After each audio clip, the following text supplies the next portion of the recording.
In the suffocating darkness of London in 1348, taverns were never built for comfort or celebration. They stood as grim shelters where fear, desperation, and sickness gathered beneath rotting wooden roofs. The streets outside were filled with whispers of death as the Black Death crawled through every alley, leaving carts of baddies and the smell of decay in its wake. For many, taverns were the only escape from the freezing air and empty stomachs. Yet stepping through their doors often meant stepping closer to disease. The moment a weary traveler pushed open the cracked wooden entrance, the stench of sweat, ale, and human waste wrapped around them like a suffocating cloak. Candlelight flickered weakly, barely revealing the pale faces of patrons who watched each other nervously, wondering who would collapse next. Taverns were no longer places of laughter. They had transformed into waiting rooms, where death silently chose its victims. Inside these crowded taverns, the atmosphere was thick with paranoia and exhaustion. Patrons huddled together around splintered wooden tables, clutching bowls of ale as if they were lifelines against starvation and thirst. No one spoke openly about the plague, yet everyone felt its presence in every cough and every wheezing breath across the room. The floor creaked beneath layers of damp straw soaked with spilled drink and bodily fluids. The dim torchlight cast monstrous shadows across the walls, making even familiar faces appear ghostly and distorted. Despite the danger, people continued to gather because survival often forced them into impossible choices. Clean water was nearly impossible to find, and the ale served in taverns became the only liquid most could safely drink, even if it carried unseen horrors within it. The communal drinking bowl symbolized both survival and death within these medieval taverns.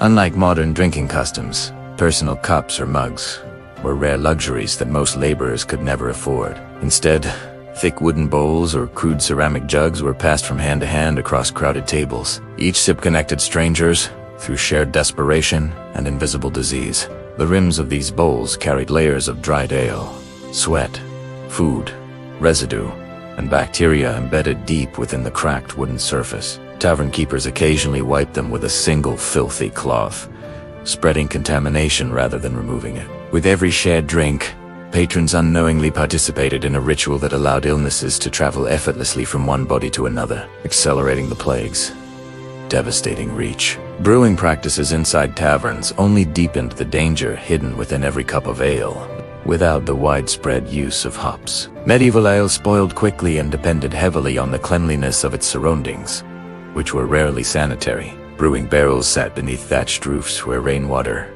dust, and animal droppings constantly fell into open fermentation vats. Insects swarmed toward the sweet scent of brewing ale, drowning in the liquid and decomposing within it. Rats crawled across rafters, occasionally falling into barrels or contaminating them with disease-carrying fleas. The water used to create the ale often came from wells located dangerously close to latrines or refuse pits, turning each batch into a mixture of fermented grain and contaminated water that could silently poison its drinkers. The tavern floors themselves were hidden reservoirs of infection, carefully disguised beneath layers of golden straw. At first glance, the straw appeared to provide warmth and comfort, cushioning footsteps against cold stone. In reality, it served as a sponge for bodily waste, spilled ale, vomit, and human excrement.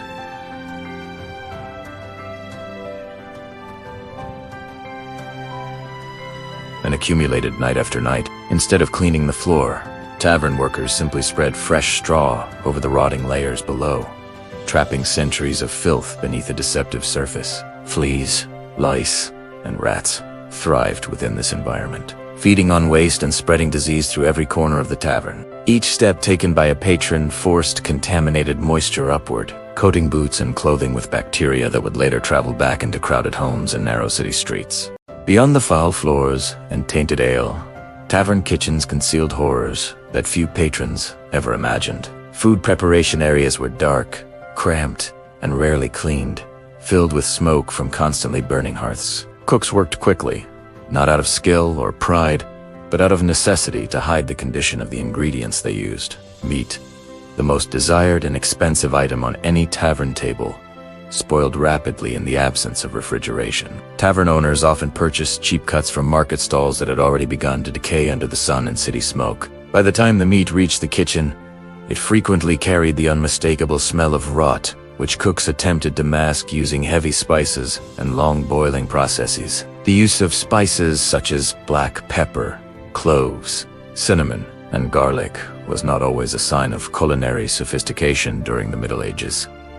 In many taverns, these spices served a darker purpose. They were used in overwhelming quantities to conceal the scent and taste of decomposing meat. Patrons, who believed they were enjoying a richly seasoned stew, were often unknowingly consuming meat that had already begun to host maggots and bacteria. The strong flavors numbed the senses, preventing customers from detecting the decay hidden beneath layers of sauce and broth. This culinary deception allowed tavern keepers to reduce waste while unknowingly increasing the spread of foodborne illnesses among already weakened populations. The sources of tavern meat were rarely discussed openly, and customers seldom questioned what they were served. When traditional meats such as beef or mutton became scarce or expensive, tavern kitchens turned to alternative sources that were easier to obtain. Rats caught near waste pits, stray animals, or unidentified carcasses found along city streets sometimes found their way into pies and stews. Without proper inspection or regulation, tavern food became a gamble between nourishment and poisoning.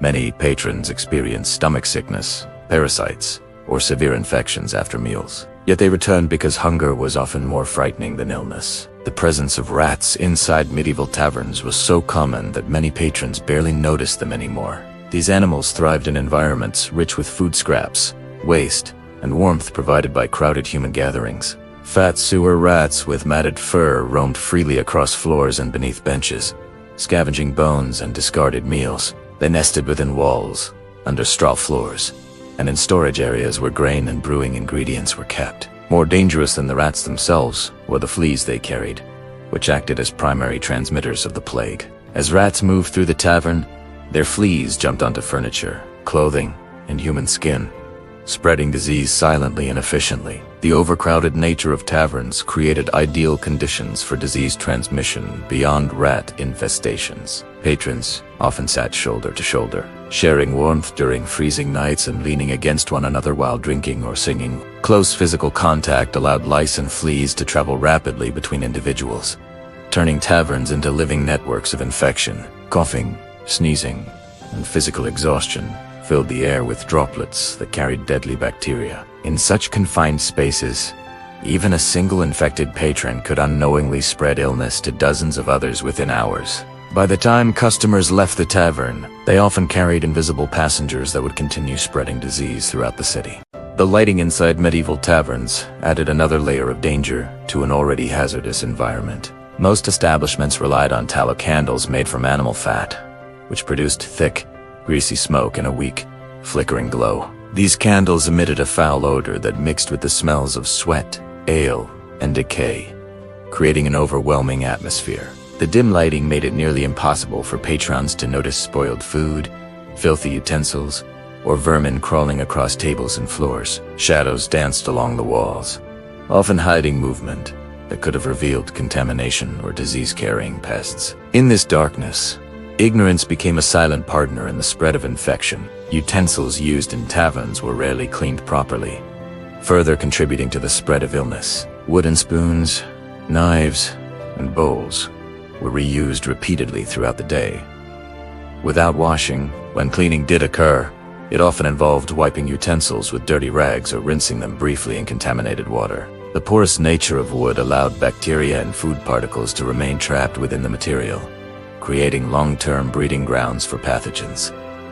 Each meal served with these utensils carried traces of previous diners, turning every bite into a mixture of shared contamination and survival necessity. Storage conditions for tavern ingredients were equally alarming. Grain used for brewing ale and baking bread was stored in damp wooden containers that attracted insects and rodents. Mold frequently grew within these supplies, producing toxins that weakened immune systems and caused digestive illnesses. Bread made from contaminated grain often appeared darker and heavier, yet patrons consumed it without complaint because alternative food sources were limited. Over time, these contaminated staples slowly contributed to widespread malnutrition and increased vulnerability to deadly diseases such as the plague.